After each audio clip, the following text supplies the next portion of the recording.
नमस्कार मित्रांनो, माझ्या अजून एक नवीन कथेत आपल्या सर्वांचे स्वागत आहे।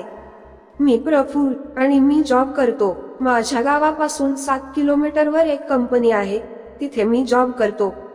रोज सकाळी जातो आणि सायंकाळी घरी येतो। आठवड्यातून एक दिवस मला सुट्टी असते। घरी माझ्या आई, बाबा आणि आजी आजोबा आहेत।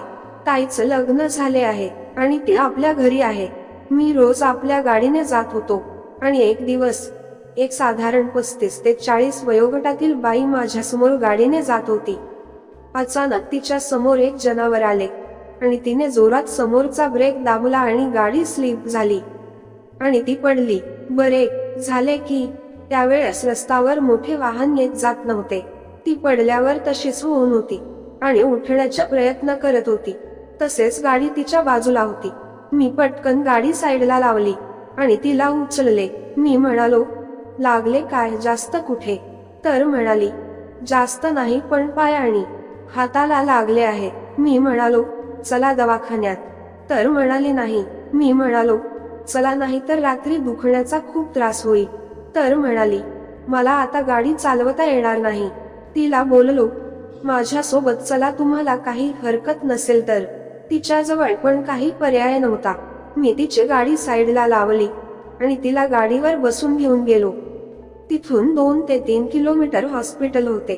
तिला हॉस्पिटलमध्ये घेऊन गेलो। तिला पैसे विचारले तर ती म्हणाली, माझी पर्स गाडीमध्येच आहे। मी डॉक्टरचे पैसे दिले आणि औषधीचे पण, आणि तिला म्हणालो, आता कुठे जायचं आहे? तिने घरी फोन केला आणि तिचा भाऊ जिथे गाडी होती तिथे त्याला यायला सांगितला। मी तिथे तिला सोडलं आणि तिच्या भावाची वाट पाहू लागलो। तेवढ्यात ती म्हणाली, तुमचा नंबर द्या, मी तुम्हाला फोन करू, तुमचे पैसे परत देईल। मी माझा नंबर दिला। काही वेळाने तिचा भाऊ आला। तिने त्याला सर्व काय घडलं ते सांगितलं। नंतर त्याने माझे आभार मानले आणि ती आपल्या भावासोबत घरी गेली आणि मी आपल्या कामाने गेलो। 2-3 दिवसांनी मला तिचा कॉल आला। मी विचारलं, कोण बोलत आहे? तर म्हणाली, मी प्रतिभा। त्या दिवशी माझा अपघात झाला होता, तेव्हा तुम्ही मला हॉस्पिटलमध्ये घेऊन गेले होते, मी तेच बोलते। नंतर मी तिला म्हणालो, आता कसा आहे? तर म्हणाली, आता मला आराम पडला आहे आणि बरे झाले। त्या दिवशी तुम्ही मला हॉस्पिटल घेऊन गेले तर मला आता आराम पडला। तिने माझे नाव विचारले। मी माझं नाव प्रफुल्ल सांगितले। ती म्हणाली, मला तुमचे पैसे द्यायचे आहे। मी म्हणालो, अगोदर पूर्ण बरी व्हा आणि जेव्हा तुम्हाला गाडी चालवता येईल तेव्हा मला परत करा पैसे। ती गमतीने म्हणाली, आणि याला जरा खूप वेळ लागला तर? मी पण गमतीने म्हणालो, एवढा वेळ लागणारच नाही। तुमच्याकडे पाहून असं वाटत नाही की एवढा वेळ लागेल म्हणून। नंतर ती म्हणाली, लवकरच तुम्हाला कॉल करून तुमचे पैसे परत करते। मी पण ठीक आहे म्हणालो आणि फोन ठेवला। नंतर 4-5 दिवसांनी मला तिचा कॉल आला आणि म्हणाली, तुमचे पैसे द्यायचे आहे।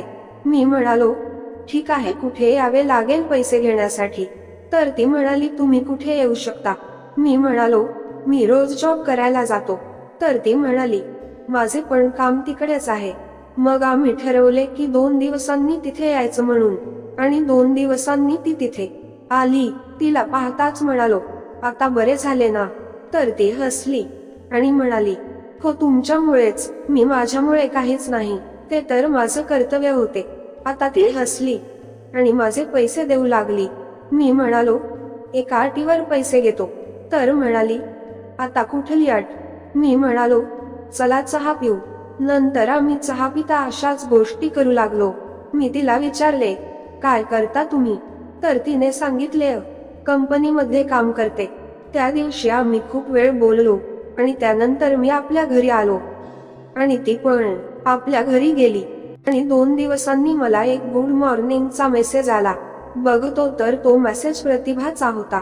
गुड मॉर्निंग म्हणून मी पण रिप्लाय दिला आणि एक इमोजी पाठवली। असेच आता आमचे रोज गुड मॉर्निंग, गुड नाईटचे मेसेज पाठवू लागलो। एक दिवस मी तिला कॉल केला आणि तिचे हालचाल विचारले। ती म्हणाली, सर्व ठीक आहे, तुमचे कसे आहे? मी पण म्हणालो, माझे पण सर्व ठीक आहे। असेच आता आम्ही बोलू लागलो। कधी ती कॉल करायची, या कधी मी कॉल करायचो। राहिलो आणि एक दिवस तिला म्हणालो, भेटू का आपण? तर ती कशाला म्हणाली. मी म्हणालो, सहजच, जर तुम्हाला काही हरकत नसेल तर. ती थोडा वेळ चूप राहून ठीक आहे म्हणाली आणि बोलली, कुठे भेटू? मी म्हणालो, आपण मागे भेटलो तिथेच. आणि काही दिवसांनी आम्ही भेटलो. मग आम्ही एका छोट्या हॉटेलमध्ये गेलो. तिथे डोसा खाल्ला. आम्ही खूप गप्पा गोष्टी केल्या. त्यानंतर आपल्या घरी गेलो. रात्री तिचा मेसेज आला, धन्यवाद डोसा खाऊ घालायला म्हणून.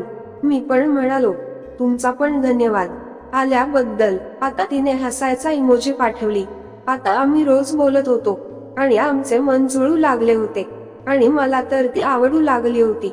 आता आमचे मन अजून जुळू लागले होते आणि तिला पण मी आवडत होतो. तसेच आता आमचे भेटणे पण वाढले होते आणि आता आमची जवळीकता फार वाढली होती. असेच आमचे सुरू होऊन खूप दिवस निघून गेले. मी तिला एकदा विचारले होते, तुझे लग्न झाले आहे का? तर ती म्हणाली, हो झाले होते, पण माझा नवरा बरोबर नव्हता म्हणून मी सोडले त्याला. आता आमचा एक दिवस पण असा जात नव्हता की आम्ही बोललो नसेल. असेच आमचे सुरू होऊन खूप दिवस निघून गेले. मग मी तिला विचारले, माझ्या सोबत लग्न करशील का? ती म्हणाली, उद्या सांगते.